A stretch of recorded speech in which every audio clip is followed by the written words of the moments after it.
What's up, dude? I'm going to give this a little second to fire up. Got a buddy might be joining me here in a minute.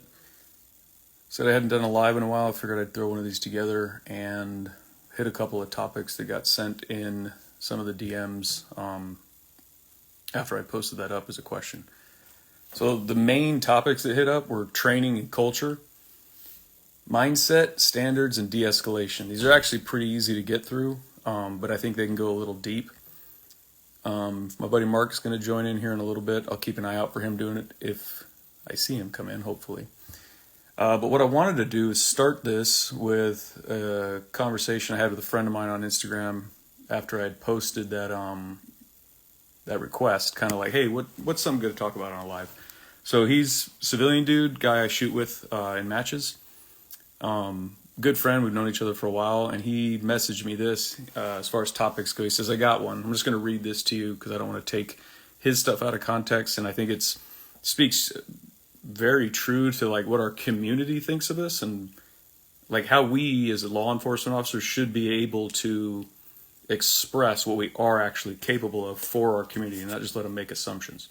So what he put on there was, I've got one, the idea of, and he put in quotes, trust but verify.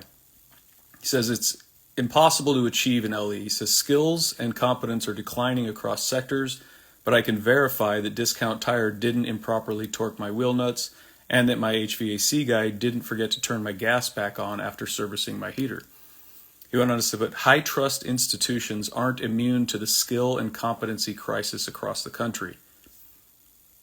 But they will continue as before without trust and But they will continue as before without trust and little openness to accountability until it's made to. And then I responded to him. I said, I like that. I like that concept. I like that idea. And he wrote back in here. He said, I can go and find a new HVAC company or use a different auto shop, placing a high value on competence and training. But I don't know whether the cop showing up at my crisis moment is equipped and competent. I don't know how you argue with that. Said if my home is burglarized while my family is home and I'm away and my kids or wife were taken hostage, I have more faith in myself to take a low percentage shot than someone I don't know and have no ability to verify. So I've asked, like, us in law enforcement, is it wrong, for one of our community members, right, to feel that way? Has it been the media or has it been our own fault that we've put that out there where people are like, yeah, I know we have cops, but like, are they any good? Are they actually capable of doing what I hope they can do when they show up? I don't know how you prove it to them. So I put in, I said, I go, that is hard to do with law enforcement because there are standards, but I don't think anyone in the public knows what those standards are, right? There are expectations, but I don't think any of them understand what those expectations are, and very few community members voice their own personal expectations of us as law enforcement. You have a very extremely loud vocal majority who's just against the police for no matter what it is. And they have crazy ideas of what it should be, what it shouldn't be, and that's why I had some of these topics in their mindset and de-escalation. They should be doing these things is all we hear. But it's like, well, what is that? How do we go about doing it? And how do we actually achieve it? So I think the best way I could address it with them is I said, it's unfortunate. I go, but the cops aren't independent contractors. They don't have Yelp reviews. There is no way to verify that the cop showing up to your house has the skill set required to handle your problem.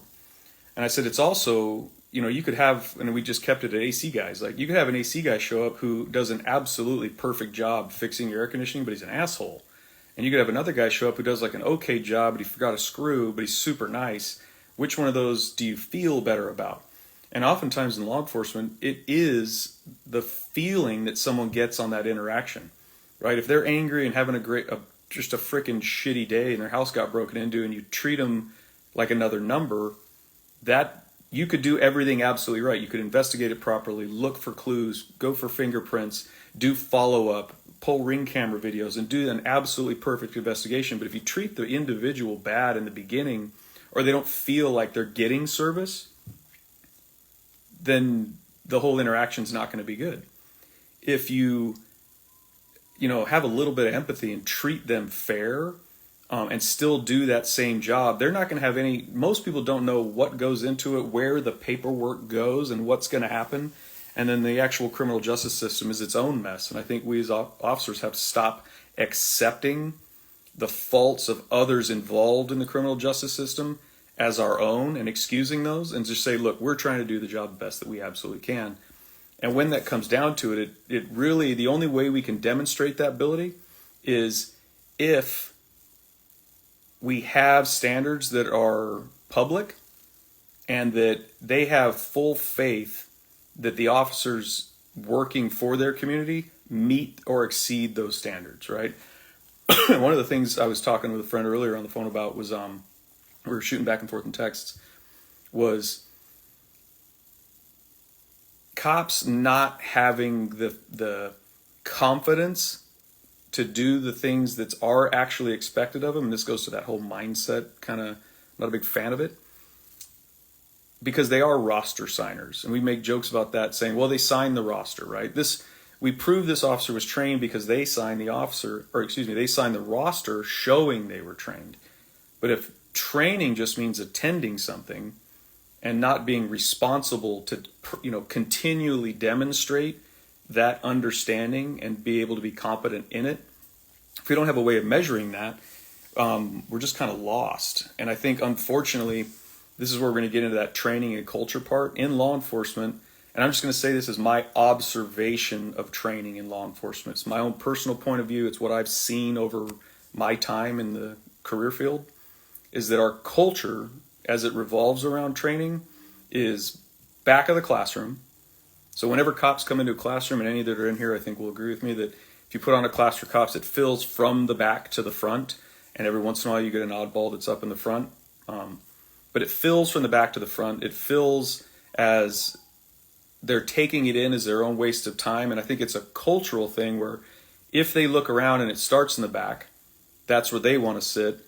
And if the overall feeling of attending training is one of this is a waste of time, then even the people who actually care about it and might find some interest or might find some value in it will imitate that outward appearance of like, who really cares? Let me just sign the roster and get out of here.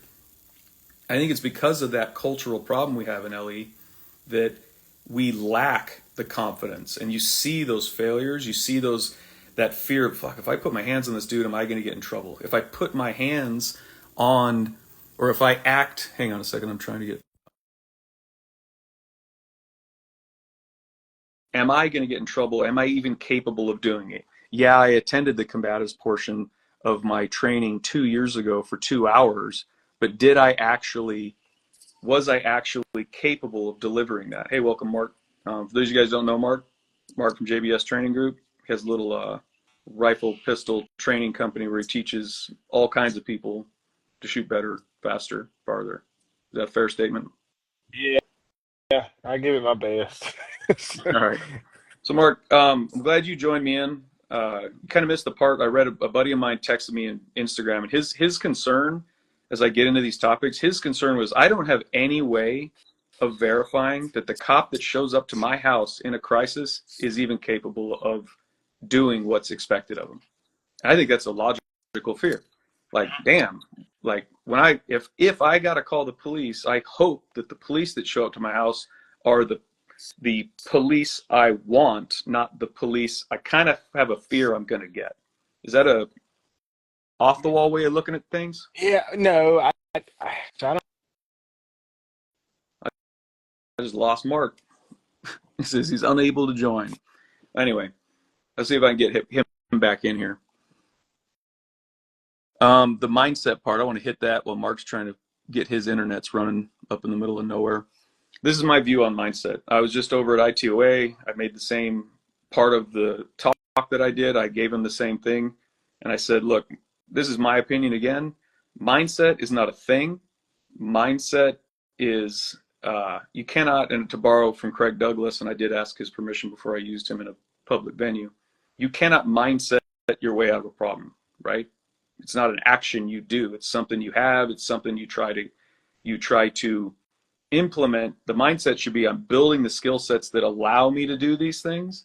it isn't, well, once it happens, I have the mindset of a warrior, because I think those tend to be roster signers, the people who just come in and say it, think it, wear the t-shirt, sheepdog mentality thing, but it isn't something that you do. It is something that you, if your mindset is protector, then your mindset is, well, I'm going to stay fit, I'm going to eat good food, I'm going to make sure I'm financially stable, I'm going to do all these things, but you're not going to mindset your way out of that problem. So all the training that we seem to get in that goes, it really just seems like we're paying people money to tell us we're good, right? That, hey, effort and trying, that's good enough, not results, not things that like demonstrated abilities, that those don't matter. It's that you have the right mindset and the right heart, and boy, you tried. It's like a consolation prize. I'm going to see if I can fix this, get him back in here, because I actually want his take on this. That's the hard part, is starting early and adding people off and gets things off the rails. But I'll continue. That training culture I was talking about before, when Ellie, it's just my observation, comes to training, it's from the back of the class. It's, I'm good enough. Yeah, I can already do this. I managed to qual. I lost you there for a minute. I'm just going to keep on going. That back of the classroom mindset, right? That back of the classroom culture, I think, is part of our problem. And some of the training I went to in New Hampshire, when they had these three pillars of basically how things work in law enforcement specifically, and I think it's to corporate America, I think it's the military and everything else. You've got policy, training, and supervision. Those three things need to be aligned, all right? People say all the time, police training sucks, police can't shoot. And I asked the dudes in Illinois, I said, can anybody tell me a police department, academy, I don't care how small the town is, I don't care how big the city is there a academy out there or a police instructor out there that taught people to miss the target? And I don't believe there is. Nobody trains you to miss the target. That's something we're doing on our own. What I think we're failing in is every time we've tried to push something new with cops, where we said, hey, we can do this faster, we can do this better, we can get them to absorb this information quicker, and we can push them to higher standards faster, we were always told, like, they're too dumb to do it. They can't do this. It's almost like red dots on pistols. There's still agencies out there struggling to get red dots on pistols because, well, you have to be an expert shooter. You have to qual on this score before you can add that piece of equipment to your stuff. And it's really, in the end, just taking the student and the person and saying, you're not capable of this yet. You got to do all these things to prove you're capable of it, instead of just letting them demonstrate that they can actually do it. And the more we treat them like that, the more they act like that. And the more the people act like that, the more it's accepted. And the more the supervision goes, well, I guess that's just how we are. We're all dumb. We can't do nothing. And anything we do is wrong. It becomes the culture. Instead of, no, that's not good enough. So going back to what you were talking about, your the fear of some spaz showing up, right? It's not a fear-based thing for me, and so I think fear is, I Concern a don't know, good word? re Yeah. reasonableness, man. That's what comes to mind, right? Like it is unreasonable to expect someone else to show up and just be Batman, you know? Mm. I think it is reasonable to um promote some semblance of expectation of that, but to truly believe in that expectation, I think it's a fool's errand. I would never count on that. Um, because that seems to kind of like we're pushing off responsibility of self-rescue, which I think is, the highest thing. Like I absolutely intend to self-rescue. But like so you were talking about, dots and pistols, and this is a hell of a pool of thought for me, man, and a lot of it I think is blockaded by the fact that I don't have the experience of being in that field like you do, right? And so I'm always like, well, what if it's this? But I don't have any way to confirm if it is that or not. Let You know me what I mean? let me And ask you this question, because yeah. his statement that he made to me was more, I'm not home. My wife calls 911. I need someone to show up. The police are coming Hmm. because I'm not there to self-rescue her. It would be great if Hmm. she was prepared as well and fully capable as well. But the world's full of people who just have no interest in it or aren't capable of doing it. So they do need to call on someone to help them out. When they call and you're not there, the individual, male or female, that shows up, is it a concern of yours that they are not capable of handling it in a manner which you would hope for it to be handled? Yes. Right? Is that an unreasonable concern at No. all?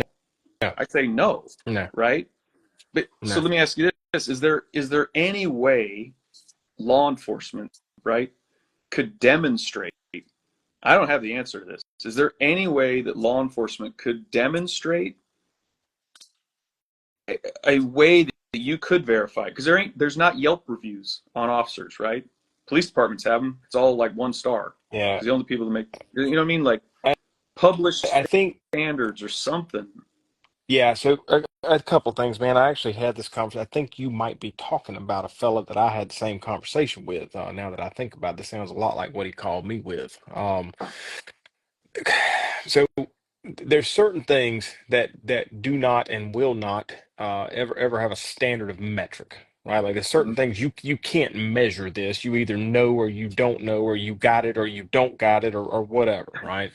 We're going to get into that And one set. Yeah. yeah, and so one of those things, man, and I think I don't think it's if we can fix this one thing, it will bleed into and fix all of the other things, right? So like I bet that policing ain't the only thing you do well. I bet you do everything you attempt to do pretty well. Otherwise, you don't do it or you call somebody else to come do it well. You know what I mean? And so I think that there's a I was talking to Blowers the other day, like this, I don't conceptualize this as a policing problem. This is a culture problem, right? That's where So we're going. so Yeah. so there's before they're cops, they come from the pool of humanity, right? The pool of human beings, right? And so all of the values, morals, and ethics that they're going to have, unless Jesus Christ comes into them and changes their heart, they already got when they got there, man. You know what I mean? Or maybe they're, they might find a mentor and be swayed one way or another or something for sure, right? But like shitheads are shitheads.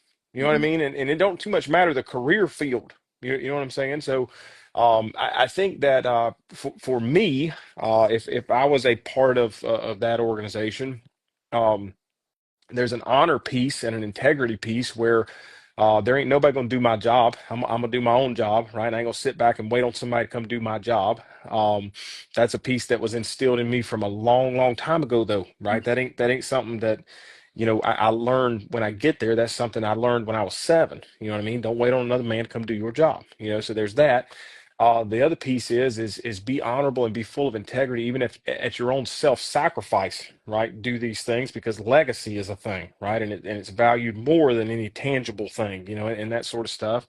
And then there's the love piece, man. So I care more about you than I do me, so I ain't gonna hurt you, man, and I'm gonna do my best to help you. You know what I mean? But I think that what we've created unintentionally, but purposefully, if that makes sense, that we've created a culture that is very self-serving and self-centered, because it is promoted that you should be such, right? That you need to get yours. That don't worry about nobody else. Don't let nobody, be a bum off of you, and don't let and we've lost this piece of like love your neighbor as yourself, man. And help somebody, and want to help somebody, because it's how we all like rising tides and all that mess. You know what I mean? But I think it's a condition of the heart. If I care more about you than I do me, and I care about your being there for you or the general public, John Doe or whoever it is, I'm gonna get better at this stuff, man, because it matters to me. You know what I mean?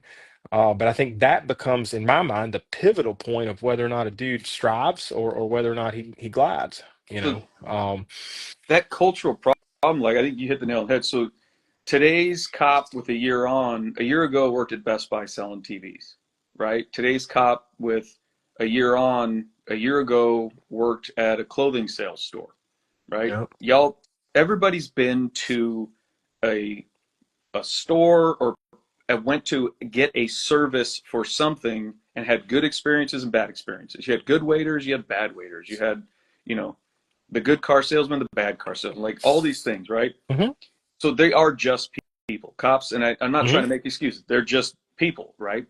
I think the problem is I keep like as I go down this journey, the farther and farther I get with it is the expectations. I keep telling people like, look, we have to set clear expectations for what we want to have happen.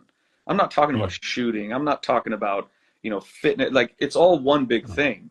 But if we tell people, like, just a broad concept, how do you want this to go? We want the just basic human interaction. And I get it. It's repetitive and it can be mind numbing. And your 27th call of the night is still the individual you're with worst day, when it's their house got burglarized and somebody went through their things and touched their stuff, right? So that little bit of empathy, that little bit of ability to, even if just put on a show, and then you can blow off steam later, you can do whatever, because that's 99% of what police work is just dealing with people. Listen to the problem a little bit. We used to tell new dudes, like, look, you're going to spend 15 minutes trying to talk this person out of a report you would have had done with by then, right? Well, nothing's going to happen if we don't do this. You're trying to talk them out of paperwork when you could just get their name, get their information. Really sorry this happened to you. Explain, this is the limits of my ability. I can write a report and enter it into the system. Was anybody going to catch this dude? I don't know. Probably not. Like, be honest with people. But they sure ain't if you don't write the No. report, right? And if you, so it reminds me of so I called non-emergency one time to get a dude over here because when I say neighbor, it don't mean neighbor like a lot of people think. When I say neighbor, I'm talking about the nearest house to me, 872 yards away, right? And I know that range on purpose, not for nefarious reasons, but for legal reasons. Um, we got to a point where I was about to go to his house and I didn't know what else to do. Right. And so I called non-emergency. I said, hey, man, yeah, I need to get an officer out here. Can you schedule a meet me? I want to talk to you about what's going on with this dude. And you tell me where we need to go from here, kind of thing. Because there are under under his breath on paper, like anonymous letters with threats that are leading towards my children, like just weird stuff. And so like we need to get somebody out. So this dude comes out and kind of like you're talking about, he looked like he was one of those dudes that was so tiny that his belt's like an inner tube on him, you know what I mean? And his suit's like super starched and pressed. Like he looked brand new, which made sense for this kind of call, right? Like I don't need nobody with like just come out here and and had a running file of all the evidence, if you will, or just the context. And I handed him a file, and I said, "Go ahead and read through, thumb through that for a second, before we chat and bring yourself up to speed, and I'll talk to you about it." And he got done. He handed it back to me, and he said, "So, what do you want me to do?"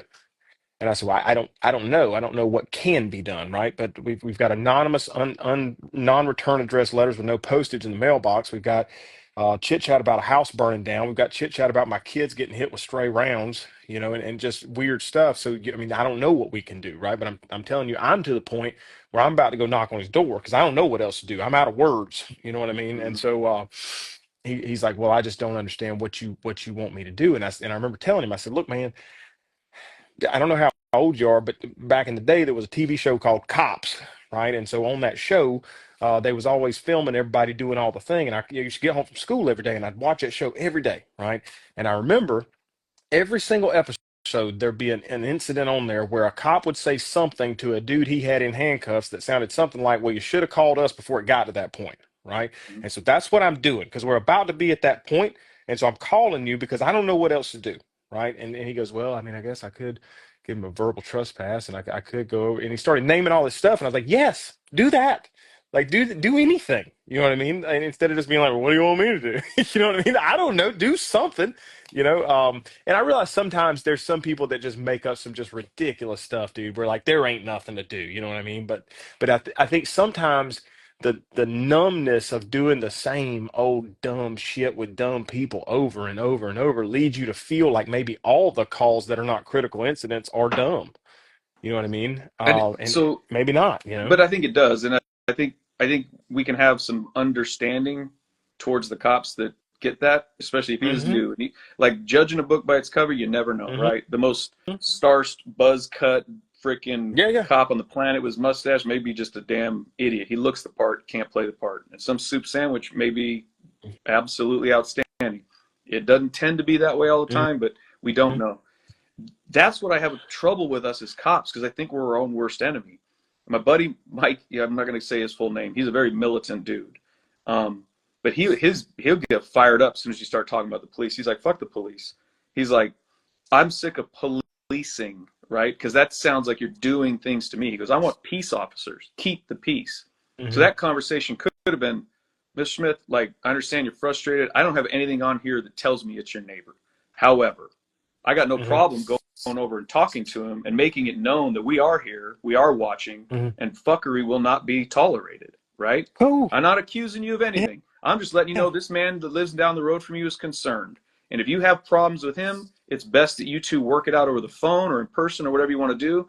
But if something happens, I just want to let you know that you're the two closest people under proximity, and we're going to have to look at things that way. Yeah. And I would also tell you the same thing. Yeah. If you choose to take this into your own hand aggressively, you're the one that has to, you're the one with the consequences. If he Hmm. comes over here, and this is something I think you and I should talk about too, because I have a question Yeah. for you. If he Sure. comes over here to start problems, defend yourself and your family and your property. Why we as law enforcement, especially when I see it on the news, just call the police, right? All this stuff's happening. We got to call the police. We can't handle our own business because I think people say, why didn't the cops do anything? Because they feel like they're going to get in trouble. Why didn't you do anything? Well, I'll get in trouble if I don't call the cops. It's a big circle of fucking pussery I that ain't never goes thought around of with that, everybody, dude. right? I ain't never thought of that. So That's true.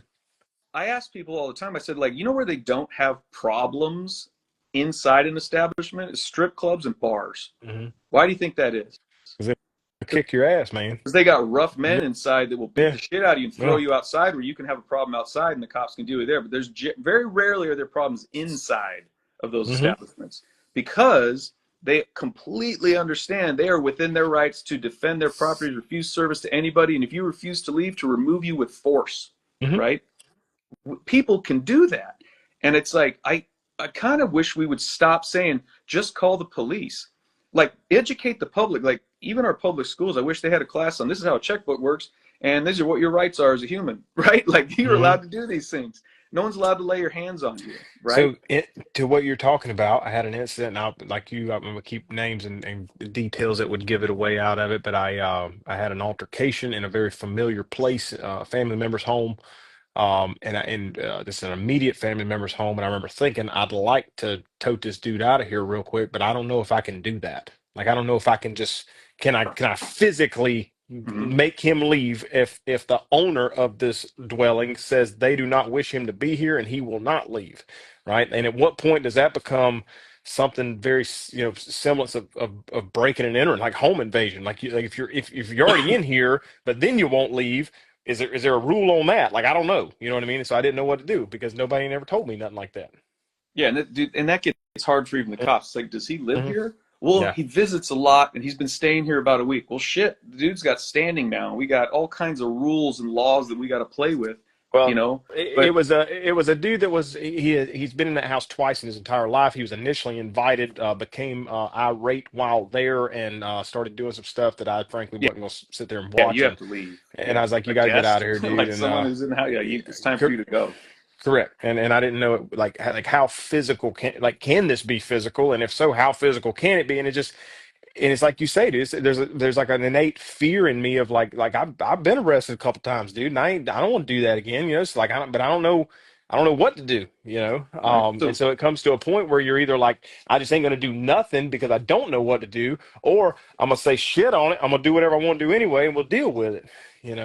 so does That feels that? like my options. But that's the point I'm trying to make, and I'm not excusing the behavior. I'm not excusing the the inaction of law enforcement in Certainly, yeah, several situations, and certainly. I'm not excusing the like I think God, who says it all the time? Chuck Haggard says it all the time. Like ineffective force tends to look like inappropriate force over time, Yeah, yeah, right? Like yeah, yeah, if you're justified in doing something, you have to have confidence that you are justified in doing it, and you have to be able to handle it and actually do it, and then commit to it, right? You have to commit, right? Like I'm going to do a backflip into the pool. You better commit, or you're going to do a belly flop or a back flop. Like you just yeah, commit to it. yeah. So that same fear, that same unsureness you have, you wouldn't expect that from a cop because they were told they went to school for the laws and they got policies and they have people telling them this is what you can and can't do. But I talk to them daily and it's like, yeah, you can do that. And they're like, I don't know, dude. Like so and so got in trouble for it. I'm like, yeah, but so and so was these circumstances and these things happen. And it was just like, man, like you're Right. I get where you're coming from. And I have to, Hmm. I try to be as honest with these young officers as I can. Like, I get where you're coming from, but you understand you're allowed to do it. Right. So we'll show them videos. We use BWCs in training constantly with Hmm. full context and understanding of what happened and why. One was a very ineffective use of punches to the head, and then followed by tasers. One dude on two cops flopping around doing all this until one of them showed up who's like, I know what I'm allowed to do. And the dude kicked him and he knocked him out. The cop was Hmm. like, nah, we don't get to do that. Good night. And he's asleep. So now he's like, okay, I knocked him out. Well, he continues to get tased. He tells him, he's like, hey, dude, stop. He's unconscious. Let's just get him in handcuffs. Hmm. Right?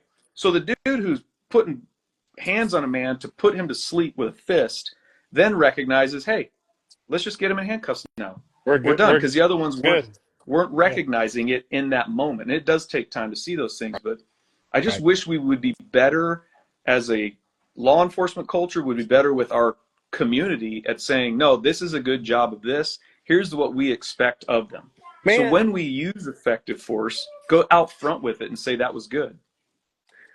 so what do you think about this? I'm thinking back to, um, just thinking about like combatives, altercations, things that are not comfortable for human beings, things like that. And the first couple of times you're involved in something like that. So, um, big thing that comes to mind, because it's fresh on my brain, is this ECQC course I was at with Craig last weekend. Saw a lot of people that you could tell that there was so much friction up here from the thing that was happening that, like, I know in a calm training environment they wouldn't have done that. I know they wouldn't have done those things, or they would have done some things. You know what I mean? But it's like in this moment, if you're not inoculated to this moment, right? You're not inoculated to be, it's kind of like match pressure, right? Like it never goes away. You just learn to exist with it. You know Yeah, what I mean? And I, and I oh, I know what this and feeling I is. wonder how many coppers, man, are getting in trouble. How many are in jail, how many are, under civil liability, and how many are genuinely remorseful for things because they didn't have the ability to consciously think through what they could do, the skill set they had to do it with, and what the best practices were, because their brain was just on five alarm the whole time, and they couldn't, it's not that they can't do it, and it's not that they don't know they should do it. It's this weird human dichotomy of like this blackout moment of this strange thing, right? It reminds me a lot of the first time I rolled jujitsu, right? Like it's like I remember slapping hands, I don't remember nothing else, and then I remember tapping. You know what I mean? Like I don't know what happened in between. I don't even know how long that was. But the more I did it, the more I began to be able to think, and like do things and live like in the moment with the current problem. That problem solved, let's go to the next problem, and that sort of thing. And I wonder if, like, is that a part of this, right? Is it a part of like just inoculation to these weird moments, and the dudes that have been on the force longer and dealt with that longer have the ability to just make better decisions, not necessarily through experience in the name of they know more or they're more wise. Maybe they are, maybe they aren't. Or is it just I'm comfortable here, right? I've seen this movie before. You know what I mean? And I'm interested in what you think about that. Well, I think a lot of the pressure stuff doesn't even go to making someone aware. Like, I've been in a lot of fights, right? I've been in Hmm. some pretty good fights, Hmm. wrestling matches. I would say the vast majority of those wrestling matches I was in, those trying to control another person, is a person that wasn't even fighting us. They just wanted to get away, Hmm. right? They might do some kicky stuff at you, but they're Hmm. trying to get away. It's not a They're like, not oh, I'm not going trying to hurt anywhere. you. One Yeah. of us is gonna, this is over and I don't even care. I'm just gonna wait for the other police to show up. Those are rare, but they do happen, Hmm. right? It's full on knockdown, dragouts, both people punching each other, may the best man win, right? Hmm. Or woman. Hmm. But most of them are just to control an individual. And I want to say one of the first real foot pursuits I got into where I tackled a dude. It is not the same as tackling someone in football because the ref's going to blow the whistle. It's not the same as even ECQC, although that is an outstanding class that gets people like, holy shit, I didn't realize how Hmm. quickly things could happen, right? It's not the same as rolling jiu-jitsu where you're like, oh my God, I don't know what to do. But once you do that, I remember that first one was like, tackle this dude, and I'm grabbing stuff, and I'm just like, at any moment, a knife or a gun is going to come out, and this thing is going to go sideways. I am in a dirt field in the dark, right? Hmm. I'm in the middle of a dirt field in the Hmm. dark, and I forgot where I was at. Hmm. Like, I hope I can get this dude in handcuffs. And that dude fortunately just kind of quit and did what he was told to do and got his hands behind his back. But then it's like, okay, well, that wasn't that bad. But I know if I have these things in place, I would feel more comfortable. Like saying, I am northbound, we're over the first wall, we're out in the field behind the apartment complex, and then keep my running going and get that dude. At least people know where I'm at. Maybe that little bit of safety or that little bit of, at least they know where I am, would make Hmm. you feel a little safer, therefore think a little clearer. So I think those pressure things, what we need to get dudes thinking is, if you find yourself in that moment of, I'm a coyote and there goes the rabbit, right? And Hmm. that's all you can think about is catching it. Once you catch it, a rabbit can still be dangerous to a coyote, Hmm. right? They can still kick, bite, do all those things. If you don't recognize that and you're just like, I just don't want to catch it, and then you're like, I didn't realize they would fight back, Hmm. right? And they might let it go. A young coyote, I'm just making stories up. Young coyote might let a rabbit go as soon as that first foot hits it in the eye, right? But an older one's like, nah, I'm gonna catch it and I'm gonna grab it this way because I know it's gonna fight, but I can control that. I'm not gonna freak out. Like his hands, Hmm. if the hands are flailing like this and he's crawling on the ground, he's trying to get away. I need to just Hmm. limit that movement. I think I saw Hmm. Johnny in here earlier, and that's one of the questions I had for like the combatives dudes is, we're talking about just controlling humans. Like, I want to teach cops how to, like, let's start with control a guy so he can't get away. Hmm. Not even worried about fighting yet, because once it turns into a fight, we have different rules, right? Hmm. Like, let's just learn to control a guy, and if we can get guys comfortable in that, I think I like to talk about like the first harmful event, but if we can let them recognize this is about to get stupid, what would I like in place before this Hmm. happens, and it just kind of builds a confidence in them. Like a piece of cover can make people feel a lot better than standing out in the open, Sure. right? But that piece of cover might be, these are the things that have to be in place before I catch or chase to catch this dude.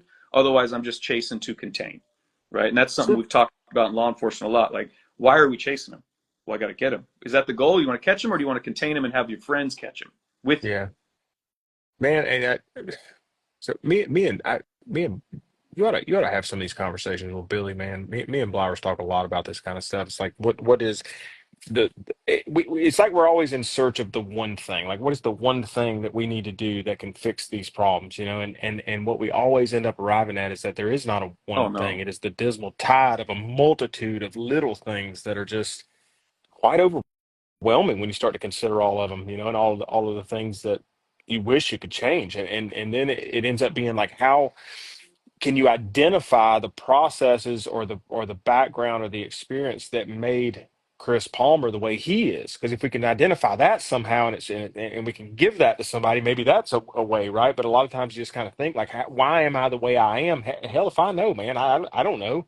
I don't got enough psychological knowledge to be able to deduce that. You know, I don't know.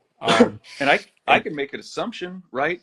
I had a lot of really good supervision that let me have just enough rope, right, to Mhm. hang myself, but with my toes on the ground a couple times. Mhm. But that, I think, has helped me learn a ton of lessons. Mhm. But if I don't have good supervision and it's always on that leash, like, no, stay here. You know, it's like the person with their kid at Disneyland that's got the backpack with the leash on it, right? Yeah, I've always yeah, looked like, what the hell is it's that? kind of Like, let them run around and do stupid kind shit. of weird. What if they fall down? They'll be fine. Like, Yeah. but I had good supervision that was like, you're not going to get in trouble for this tonight, but what did I just tell you last week? You're like, you Hmm. said not to chase the car, Sarge. And he's like, okay. And he walked away, and Yeah. I'm like, I got to stop chasing cars. Yeah. And, or if I'm gonna, I better have a damn good reason why Yeah. I'm chasing the car, not just it ran. Yeah. I had my Yeah. Yeah. lights on and it took off. I got to get it. Yeah. I did the thing. Um, Yeah. Man, I don't know. And I frankly, I don't envy that profession at all, man, because I can't imagine being a good dude that truly is, you know, a progressive thinker, wanting to move things forward, like a combatant of mediocrity, right? And being stuck in this building of people that it's just like, am I the only one that feels this way, man? but I think I'm not. I don't think you are. I don't think a lot of people are. But it's this past month I've had to realize I've actually told myself, dude, you're full of shit because you keep telling them this, and then here it comes around, and someone's going to get in trouble. Yeah. And we had an event at work where it was everything's fine, and then later on someone didn't like it, and now it's a problem. But it was already Mm. fine. We But decided it was a problem. later. right? Yeah. They decided it was a problem later. And it's one of those things where either the media, the community, or everything else gets a hold of these things. And instead of saying, well, no, like, here are the facts and circumstances that we knew at the time. This is the observations that were made. Would we like it to have been handled differently or better? Absolutely. But was it handled lawfully? And was that meeting our expectations? Because those expectations are what actually drive everything we do. And I've told guys that work this, I said, I would rather have officers be more afraid of disappointing you than getting in trouble by you, Yeah, for right? sure, man. It's like a parent, like, man, I don't want to, dude, I hope Sarge ain't mad. Like, not like you don't want to feel like you're getting in trouble, but like, man, I think I just disappointed the shit out of him. Because Dude, so, disappointment, so sometimes with my children, I'll tell them things strategically in hopes that there's a touch of insubordination. You know what I mhm. mean? Don't be a robot, man. You know what I Yeah. mean? Like, be smart. Don't be stupid about it, right? But like, show me a little bit of like your own thing. You know, because I think that's healthy, man. It's a dude that's a like I want to do what I want to do, and I think this is the thing to do. And damn it, turn me loose. You know, Mhm.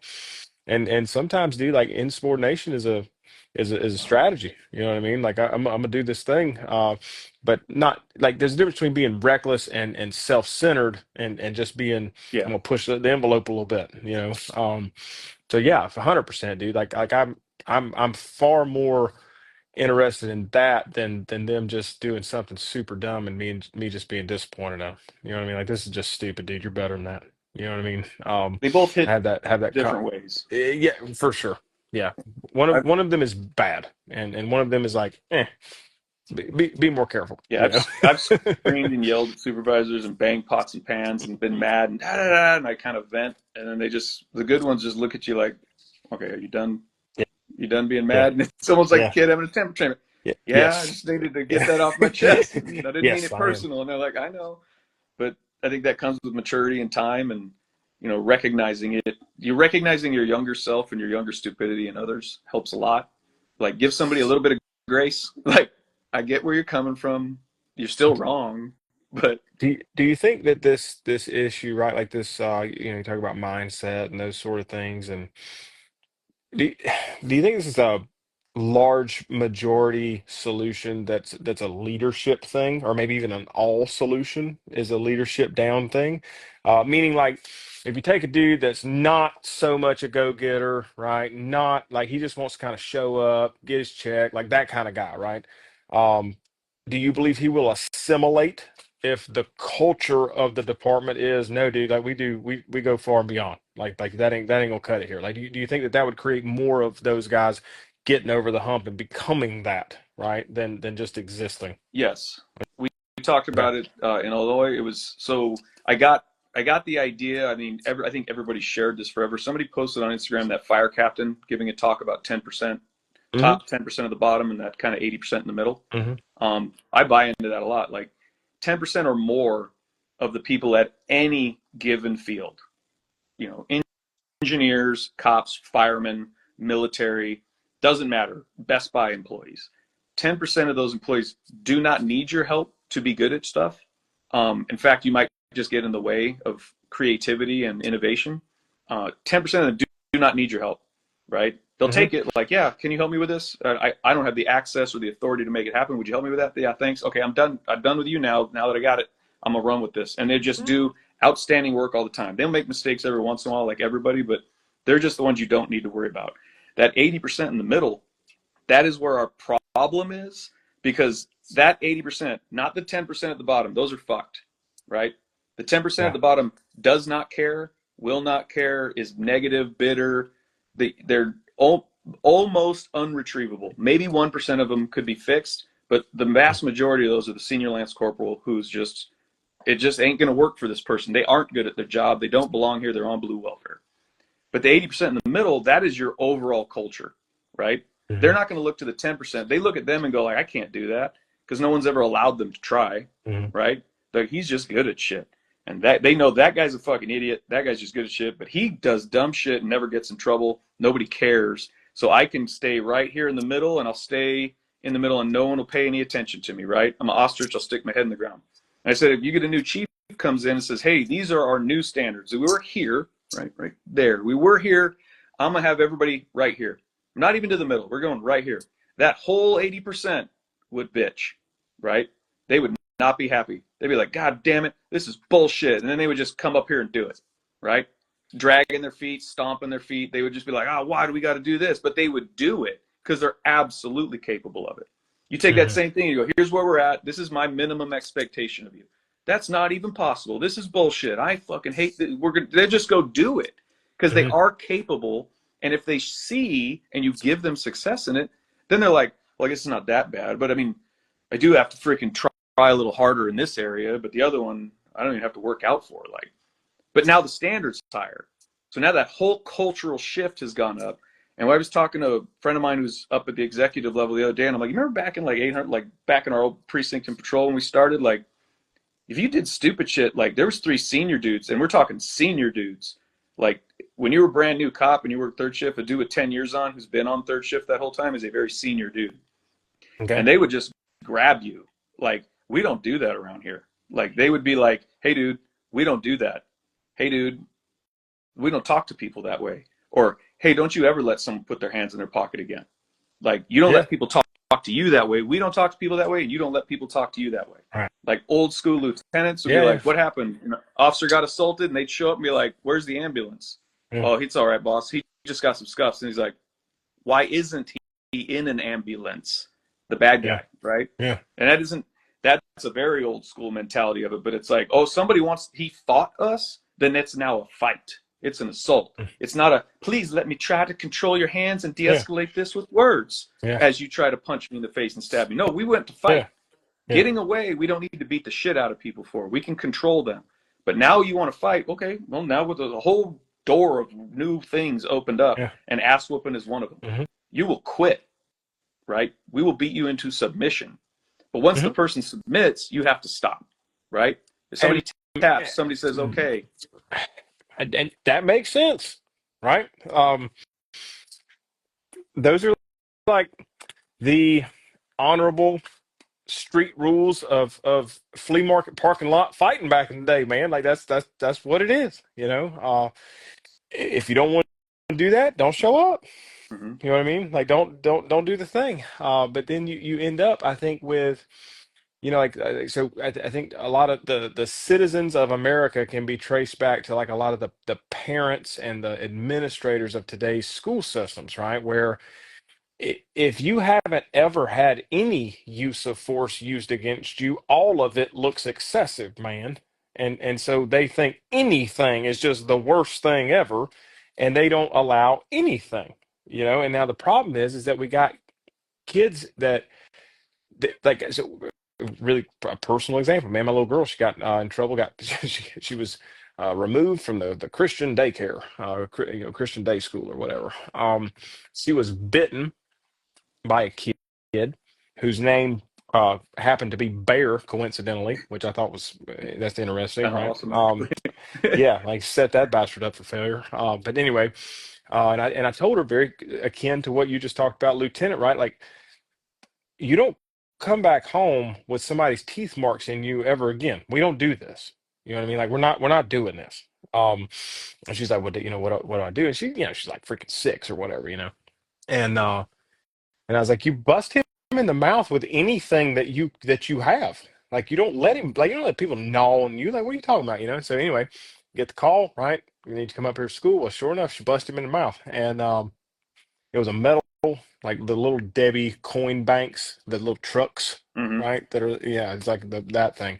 And he was pretty dicked up. And I remember the administrator, she was like, we gotta send her home. And I was like, for what purpose? And she was like, for hitting. And I was like, so what should she have done?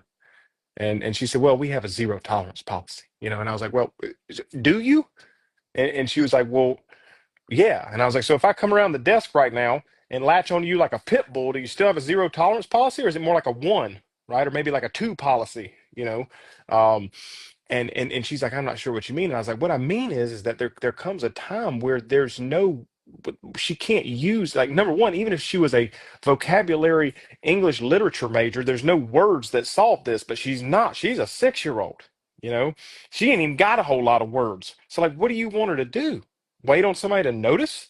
and come do something about it, right? And it's just kind of wild to me how we've removed the option for not vicious violence, right? But like appropriate levels of violence to do certain things, man. Like it's not bad, you know. And then also, one of the things that I think, I'll keep reverting back to Blowers because I know that cop more than all the other cops, right? But I think he told me this, and it makes sense, right?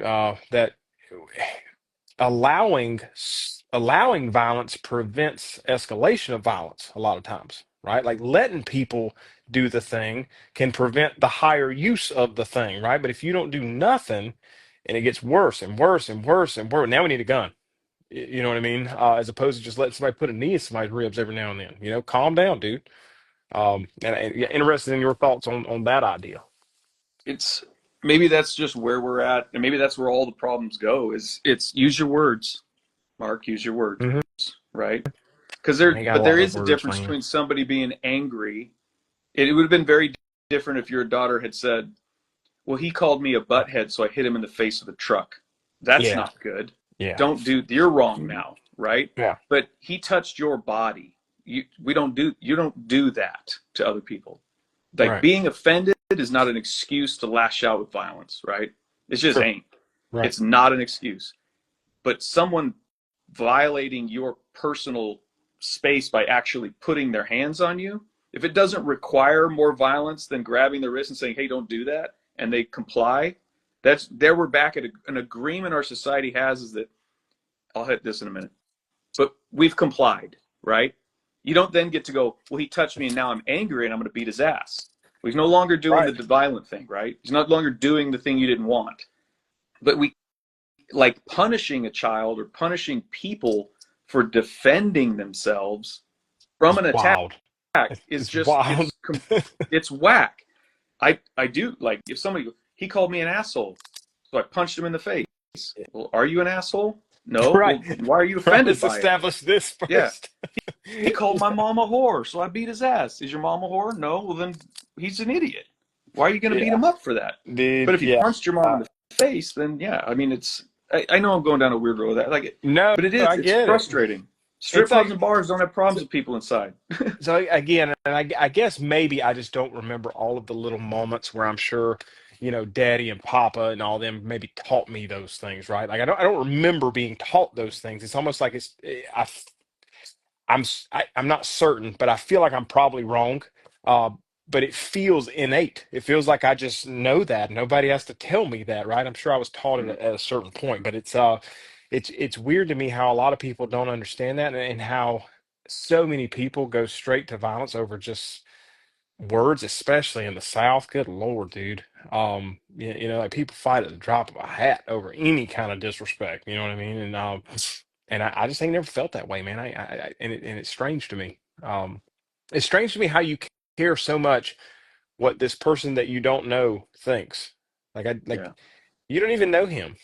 Why does it even matter if he thinks that? Like it You know what's doesn't. Man. what's funny to me in those is like I don't know what the laws are there, but in Arizona there's mutual combatants, right? So Hmm. there's assault. That's me. I come up to you and I'm like, you say something, I punch you in the face, and you're like, "Oh my God, I'm going to call the police on you, sir." And the police show up and they're like, "What happened?" And they're like, "Here's the video," and it shows him punching me. And it's like, "Hey, dude, you're going to ticket for assault or you're going to jail for assault." But if you two are fighting in the parking lot over words, right? He called me an asshole. Well, he hit me, and fuck him. I hit him back. Hmm. Okay, so we're both fighting. Like we should just stand you up and be like, "Winner," Yeah, and then the police should fuck off, yeah. right? Nobody's going to jail. You guys can't do that. Now, if you guys start fighting in the parking lot and you dent old Mary's car, right? Both you guys should, I think, are responsible for that. Like you, like I don't know how. Like, what's the right way to word it? Like, we have rights. Basically, people should be allowed to do whatever the hell they want to do as long as it doesn't infringe on anyone else's rights or Hmm. safety or comfort, right?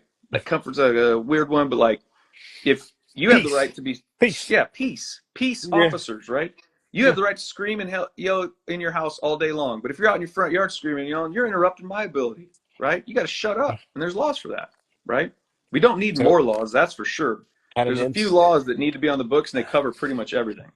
had an incident today in the car line at the middle school, right? Lady dropping F-bombs and GDs and everything else right in the middle of the car line. Little kids running around everywhere, right? And so went and had a conversation with the resource officer, talking to her. I can say whatever the F I want to say. This is America. And he was like, well, not within earshot of a school building, you cannot, right? Because we have public disorderly conduct laws in place, and this and that and the other. And that makes sense to me, man. Like when you start, like, we're all just trying to chill in the car line and watch our younger kids play that got out a little earlier and wait on the middle schoolers, right? And you're over here absolutely raising hell. You know what I mean? And it's like that should not really be allowed, right? Because if we do allow it, then we eventually are going to have to allow the violence that's going to come from that, right? Because like somebody's going to smack that girl in the mouth, dude. Like that's what's going to happen if this law don't exist, And so, where's the line on that? I'm sure I don't know. And then people look at the cop and go, "Why didn't you do something? I'm offended that you weren't offended, and we can't be offended for you. That's kind of a rule, right? I'm offended you weren't offended. Why didn't you do something about her yelling? But maybe we can. It's got that peace, right? Peace officers. Let's keep the peace. Like, what would be wrong with, ma'am? You may be having a bad day, and this is that de-escalation we were talking about, right? Mm-hmm. Like everything is a problem of violence unless the individual gives us time to use crisis communication or less lethal. Mm-hmm. Less lethal is hands, handcuffs, all that. And crisis communication is just words, talking to Yeah. people. Ma'am, it seems like you're having a bad day. Or is there something I can help you with? No, fuck you, this and that. Let her yell, right? Mm-hmm. People are allowed to be angry. She may have a shitty day. And Mm-hmm. what isn't a big deal to us may be a big deal to somebody else. But then we can explain to them, ma'am, I understand you're frustrated, but if you keep behaving like this, I'm going to just tell them right off the bat. And this is another thing cops do all the time. They'll threaten people with shit they cannot do, or Mm-hmm. they'll threaten people with shit they can do, but then the person calls on them and they're like, fuck, I don't want to do that paperwork, right? Yeah. So either going to do it or not, right? Like, ma'am, I understand you're frustrated. It seems like you're, but you're causing a disturbance. If you continue to do this, I'm going to arrest you for disorderly conduct, whatever the laws are there in your state, Yeah. right? Yeah. And she goes, fuck you, do it. Sounds like consent. Okay. You're under arrest. And then you arrest that individual and let him Right. scream and yell in the cop car. But we're trying to de-escalate. And this is what I think is crazy. And I know I go on weird topics, right? But that's what I'm talking about with like de-escalation is de-escalation is not for the comfort and happiness of the individual causing the disturbance. De-escalation is taking that individual and our community and bringing it back to a normal level. That's what de-escalation is. It isn't, and that's why I asked guys. Like we had some people from the government here talking to us about stuff, and they didn't like the way we taught de-escalation. And I said, well, what do you mean? She goes, well, de-escalation is communicating. I said, no, it is not. That's crisis communication. That's communicating. That's talking. It's not de-escalation. Talking may have a byproduct. The product of it may be that the person chooses to de-escalate their behavior, comply, return to a baseline, take a breath, and relax. That absolutely could happen. I go, but how do you de-escalate an active shooter? Mm-hmm. Please use your words, Johnny. Stop shooting. No, you kill them. Mm-hmm. Right? Maximum level of force is probably the only appropriate level of force required at that time to make that stop immediately. Okay? If they quit, get naked, and put their hands in the air, yeah, you need to turn around, do this and that. But like the de-escalation thing, I wish we would in law enforcement would push that more. Is our goal is to de-escalate crises and bring the community back to a normal state. Mm-hmm. Right? Sometimes what happens though is the community then escalates afterwards, being angry. Right? People are allowed to be angry, but we don't know how to act. It seems like as a society, and it seems like just like you said before, the more we allow behaviors to happen, the more they become understood, the more they become normal, the more they become part of the culture and just the expected thing. Yep. Man, if we win I, this football yeah. game tonight, there's going to be a riot. Man, if we lose this football game tonight, there's going to be a riot. How is there a riot on both sides? I don't know. It's just what people do. We got to turn cars over and burn them. How is that normal? Man, and I don't know, like, I think it's because I'm not smart enough to like know what else to do, right? But it reminds me of can't remember his name, but the civil rights riots in Chicago back in the day, right? When they're burning every damn thing down, Molotov and everything, and they're freaking looting everything, and all this, and the mayor got with the chief, and he's like, all right, here's what we're gonna do. If you see somebody with a looting, you will shoot to maim. If you see somebody with a Molotov cocktail in their hand, you will shoot to kill, right? And that freaking riot was over in like an hour and a half. You know what I mean? Like everybody went home. They're like, we ain't down with this. 'Cause people just getting shot all over the damn place, man. It's like, is that the right thing to do? what other tell me the other options and I'll tell you. You know what I mean? Like Does it is it the I don't right thing know. to do? I don't know. I don't even know if that's the right question. How does it feel? It feels like we failed if we If had the result of that, if we right? got to that point, that's what I'm saying. Yeah, And then we're and going so to feel that's like, man, if this is the only way we control this, let's not do anything. And maybe it'll just it's a toddler having a temper tantrum. Maybe it'll calm down. But that's my point. It's like the whole broken windows theory. Small things that aren't addressed early. Stitch in time saves nine. My great grandmother used to say, like small things not addressed early tend to grow, become part of the culture, become normalized, and because we live in this culture of I don't have to handle anything, I'll just call someone to handle it for me because we're so safe here. We don't have to worry about things. It just seems to feed out, and I think we should be empowering citizens to be like, you are allowed to take care of yourself and defend yourself. You are not allowed to go seek vengeance. You're Mhm. not allowed to go out and look to get in trouble, right?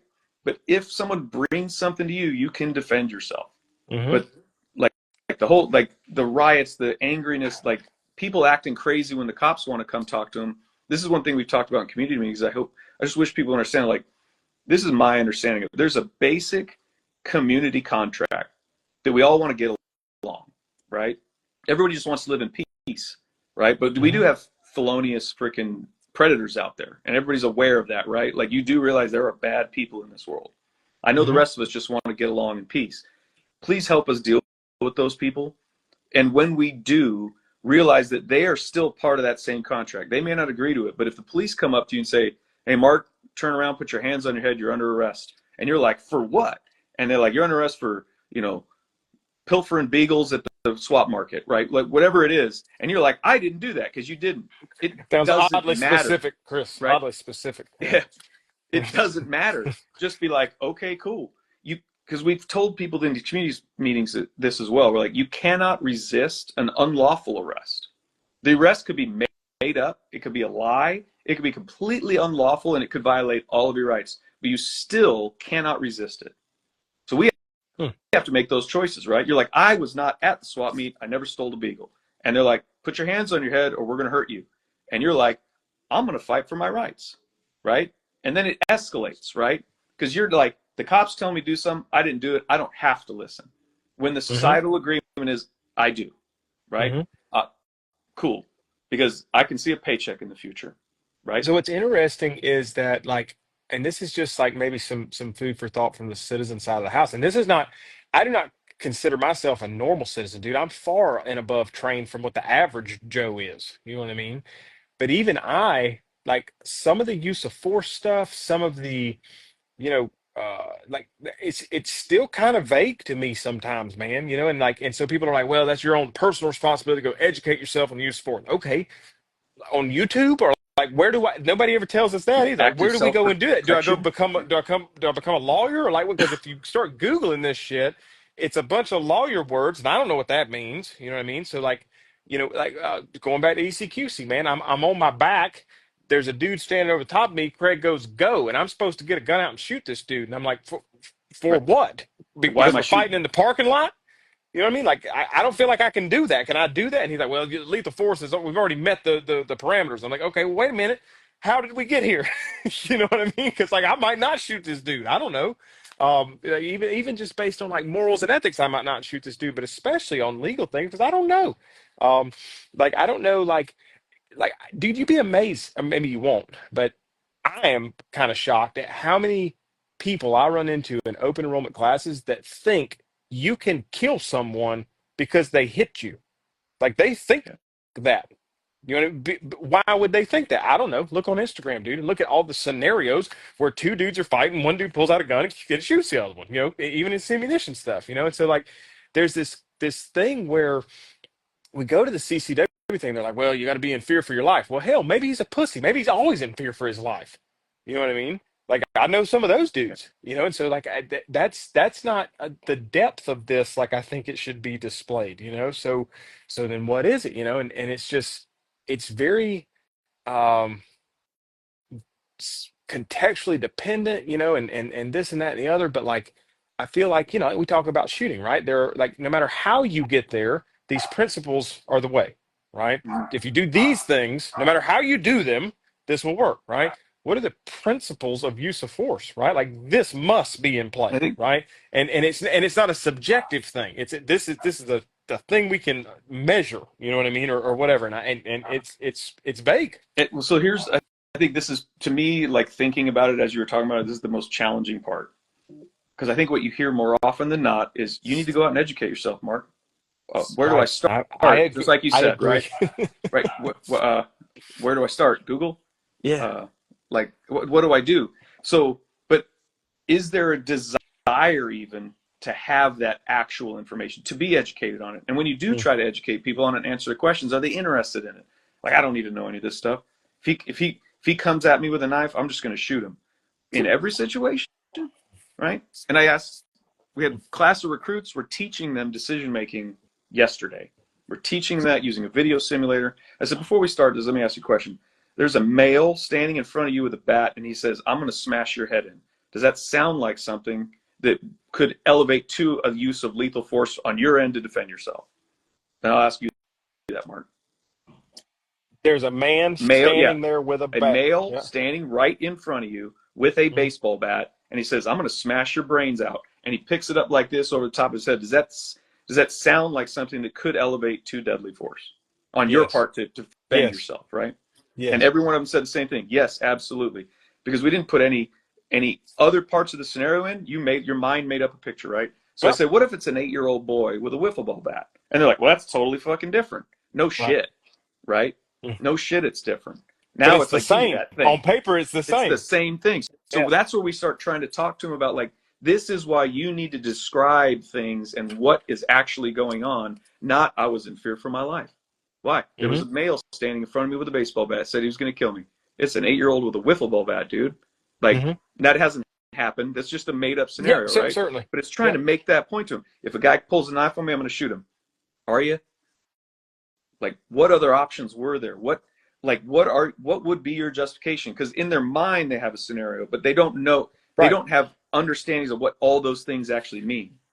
Yeah, dude. So I talk to regular dudes a lot that shove a gun in their pants to go out in society about like have you ever had the hard conversation of and looked into like go to a quiet place and do this, right? Like look into the depth of like what are you actually willing to do, and what is the threshold of application for what you are willing to do? Because like as citizens, we have no duty to do much of nothing, right? We get to kind of pick, right? And what I might deal lethal violence on a person for might be far and away from what some other person, and we both might be right. You know what I mean? Like my granny gets to do this way before I do, kind of thing. You know what I mean?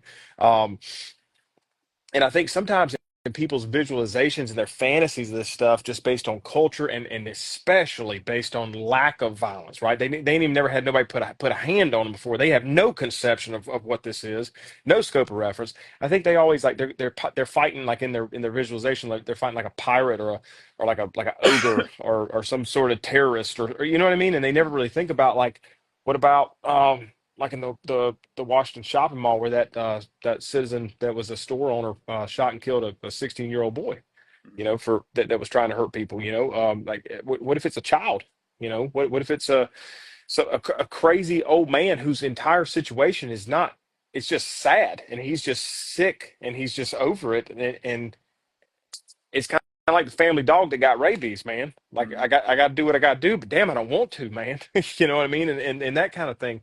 And I think people don't ever really think about the responsibility they take on when they say I'm gonna go do the thing, right? And the weight of the gun is heavy, man. And it ain't so cut and dry a lot of times. And that stuff matters. And that's the stuff that I like. I think if you're gonna mandate a concealed carry permit, right? Whether you agree with that or not, right? Then don't just do it in the name of freaking tax collection and send me out the door, man. Teach me some shit. You know what I mean? Like make this a 2-3 day event if you have to over, or maybe a 24-hour curriculum over the course of a couple of weeks where we come back every Thursday night for 2 hours or something crazy. Like teach me some You know, shit, and and to be clear, I don't know. I do not think everybody should have a concealed carry permit. I think everybody should Uh, just be allowed to carry a damn gun. But you remember that video? yep, That fella, God almighty. I ain't, Keep talking, I can hear you. that ain't what I'm saying. But if education or standards are required, it's almost like I think you can hear yourself asking like, I want to be held to a standard. I want to know what's expected of me and what I'm allowed to do. And I don't Hmm. want, I know the gray area exists, but I don't want this huge field of gray, which everybody likes to talk about. Like the world is pretty black and white. There's a very thin layer of gray in there where it's like, well, what context are we talking? Like what specifically is going on? Because if you describe one way or the other, we're going into legal, not legal. Hmm. But because what it sounds like you're saying, like, I just want to know what I'm supposed to do, right? How do I go about doing that? And if I do, and this is one of the things we really hit in less lethal, is if you do what we're training you to do, if you follow these guidelines, we will stand right out and go, yes, I told them to do that. I said that was okay. If you go off the freaking reservation and start doing your own thing, I'm going to say, I didn't teach him to do that. I didn't say that was okay. And now you're on your own. One of the things that I talked to the school board a lot around here, just about security things. There's a lot of stuff we can do better, man. Pylons for the walkways, just general stuff, right? And one of the things that's always drove me absolutely banana sandwich is how the little lady that sits at the front desk of everywhere, every school around here, like you just go up and and they just buzz you right in, And so I'm like, what is the buzzer on the door for? If because I know she don't know me, I know she don't know me. You know what I mean? And she just lets me in. Well, you don't look like a bad guy. Okay, well, what does a bad guy look like? Right? What is a bad dude, and how are they dressed? You know what I mean? Or what? You You know what I mean? It's all, know, yeah, yeah, and it's all these visualizations, right? And I told them something very similar to what you were talking about. They were like, "Well, what do you think we should do?" I said, like, "The first thing you need to do is you need to, in a perfect world, this person that's in charge of this door would have some sort of training on different behavioral cues, dealing with like understanding the social cues that people present when they're in distress, when they're doing nefarious things, like things that understanding their own intuition, understanding how to work through why they feel this weird feeling right now and all that stuff. And then the biggest part is empower them to make a decision, mm-hmm. right? And tell them we're going to stick behind you whether you're wrong or right, right? Like you're not gonna get fired for this. You know what I mean? Because I feel like there's the human side of like, well, I don't want them to get mad if I don't open the door. You know what I mean? And like empower them to make that decision and say, you're in charge. We're not in charge. You hold the key here, right? So make the decision, and we're gonna back you up, right? And it was strange to me how they thought that was an awesome idea. They were like, wow, that is brilliant. I remember thinking, "Wait, that's not brilliant. That just makes sense." You know what I mean? Like it's I think it's lost. Like people have been so comfortable for so long that it's like we've lost the ability to make decisions or something. Um, the well, yeah, and I think we have. But that old lady at the desk, she's a inconvenienced Karen is probably more likely threat to her than a shooter, mhm, right? I Why do I agree. have to wait out here? What do you mean, who am I? Right? Hmm. God, I don't want to deal with that, right? But if you Yeah, go anywhere that takes security seriously and you buzz the door, they're going to go, you can I gotta help wait, you? bitch. And you're like, yeah, can I come in? They're like, who are you? You're like, I'm Mark Smith. And they're like, can I help you? Do you have an appointment? Yeah, let me come in and talk to you about it. No. Who are you here to see? Right, Some guy. right. Sir, you're gonna have to leave, right? But who's likely to go there to hit the buzzer? It's a parent. Now they're mad because the nurse just called me. How could you possibly not know that the nurse called me to pick up my kid? Why am I waiting out here to get buzzed in? Nothing's ever gonna happen around here, right? Like we're our own worst enemies in society when we demand security and demand these things, but then we don't expect it for us because I'm a good guy, right? Hmm. Like I'm not a problem. Why am I waiting? You know, Yep, the TSA is a 100%, perfect dude. example, right? 100%. And the people that want to throw a gun at the problem all the time, man. Like oh, we need to let teachers carry guns in schools. Like, okay. Have you thought about the depth of that and like what is going to happen? It ain't what might happen. Like it's going to happen. You're gonna have Jimmy over here, whose daddy had guns all his life, and he's gonna show up on day one with a Jimenez 22 and Uncle Mike's holster, and end up trying to break up a scuffle on the Mm-hmm. basketball court. Next thing you know, how are we gonna act? Like I think people have a very, and I think this comes from me looking at bad teachers, right? Bad instructors in this industry. I think that they're not bad instructors or bad teachers because they can't get the information across. I think that a lot of people are bad teachers and bad instructors because we only have our own scope of reference. We only have our own experience. We only have our own lens of viewing things Mhm. from, and it's very hard to look at the world through another person's eyes or to predict behavior outside of your own behavior. You know what I mean? So like my sweet little mama, she's a great example. I don't need no gun. I wouldn't hurt me. Nobody's gonna hurt me. I'm just a little old lady. And it's like, no, mom, you wouldn't hurt you. You know what I mean? And so therefore you can't see any other way. And it's the same kind of thing with shooting. Well, smashing a trigger straight through must be the way. Why? Because that's what I've always done. You know what I mean? Or well, prepping a trigger must be the way. Well, what about for this dude? You know what I Yeah. mean? Like, what should he be There doing? Because he are ain't you. ways. Yeah, and there's yeah, and so, and I think a lot of times people, they'll look at that person at the door and they think back through all these little flashbacks and these subconscious things of all the experiences in their life, and they're like, meh, you know what I mean? Like they don't. There's no way this person is and it's So, we've somehow turned off our ability to. I don't know. I think the first step is just a question like what do I actually know about anything or anybody? Do I actually know this or do I just think this? Because there's a difference. You know you, what I mean? you definitely just think it. But I Yeah, like what you said about her just like, oh, just let him in. Like, that's just like cops. It's just like everybody else. Like, I don't want to deal with this shit. Come on in.